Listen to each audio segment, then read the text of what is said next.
Hi, I'm Barb Pearson, Nursery Manager at White Flower Farm. Today I'm with Caitlin Lee, a new gardener. We're going to talk about how to prep your plants for planting. We have what's called a bare root plant here. And Caitlin, this has to be unpackaged. Okay.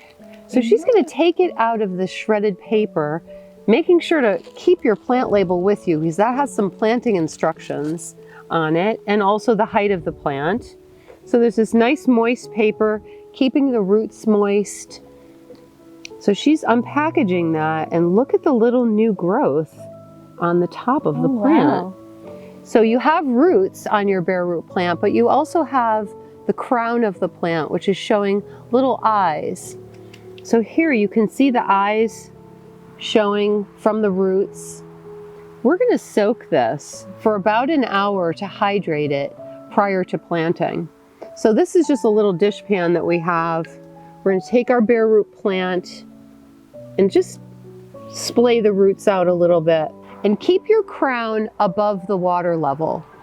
Okay. That's what I do, just so that we're not overly soaking it. Okay. This is a potted plant that we're also going to prep for planting. Caitlin, when you look at this, you can see a lot of roots. Yeah, I see that it does have a lot of roots coming out of the bottom. Would I need to trim these at all? Well, some plants are what they call root bound, which means they have a lot of roots in the pot. To get the pot off of the plant, you can either cut it with scissors or you can pull it out. But if you rip the roots that are coming out of the bottom, it's okay. Most of these plants are really tough. You can actually just rip the roots a little bit, turn it upside down and squeeze it. Now in this case, sometimes people worry that a plant is too root bound. Right. But I find that it actually just means it's going to take off more quickly. So you're really making sure you keep your plant label with your plant. You can see that it's well rooted. You have the pot off of the plant. And this one's just going to sit here while we prep all of our other plants for our garden. Now that our bare root plant has been soaking for about an hour in water, I think we're ready to plant. Wonderful. I guess the first question that I would have would be, how would I go about planning where to put each plant? I know it sounds overwhelming when you're trying to think about, how do I lay this out? The first step in laying out our garden is to actually take the plants and place them where you would like them in the garden. Okay. I noticed it came with a diagram. Do I have to follow that? The diagram is an excellent guideline for a space, and it is all planned out. Now you may want to change the placement of the plants based on how you're viewing the garden. If you're looking at it from one angle, you're going to have your large and tall plants in the back. If it's a garden that's going to be looked at from both sides, you're going to take your tall plants and put them in the center. So it's okay to adjust it a little bit. That makes sense. Okay. So the first step in the placement is to take for your bare root plants, you're not going to actually lay them on the ground. You're just going to take your label and use it as sort of a place marker. Then you and I are going to take our plants and actually kind of lay them out where we would like them, just to see how it looks before we start. Oh, wonderful. I can't wait to learn some tips. You know, I noticed putting this down here that they come with this white tag and there's information. Do you mind helping me read this? Not at all. When you look at the plant label, it'll tell you about the bloom color and the bloom time. It also tells you the height of the plant. So that's really important when you're laying it out, as we talked about, tall in the back or in the center, depending on how you'd like your garden viewed.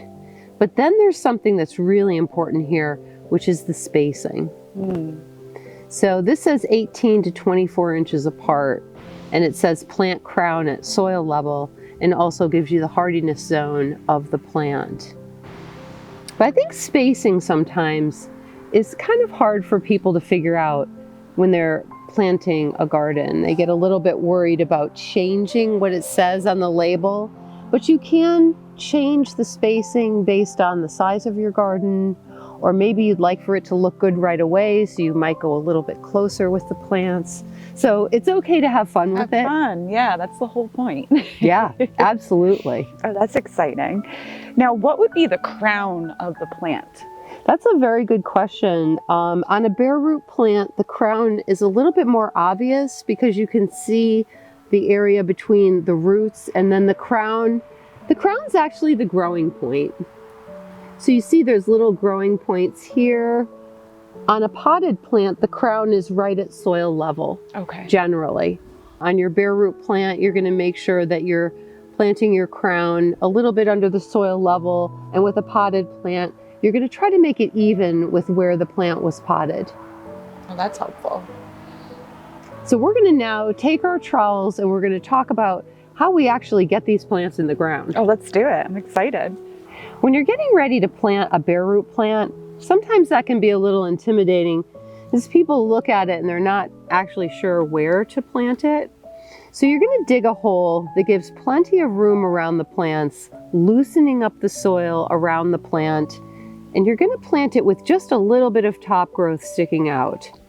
That way the plant knows to grow up towards the sun, but you're also not planting it too deep or planting it too shallow. Right. Because it would dry out if you had your soil level here.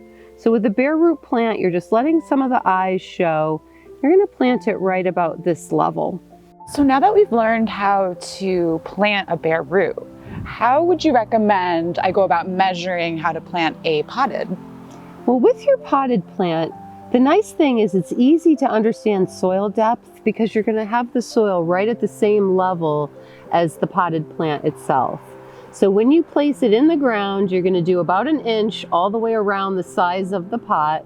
So about 1 inch all the way around, you're going to loosen up that soil, create a hole, and plant right at the same level as the plant is now. After the garden is fully planted, make sure you thoroughly water it in.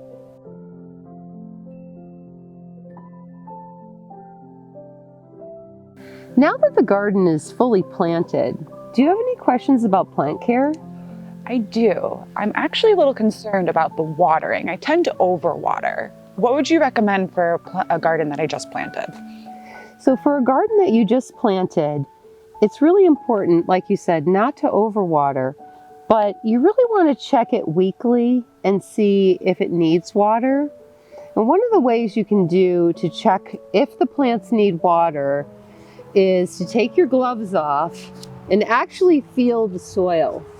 If the soil feels very dry around the plants, it's a good idea while they're establishing to give them some water.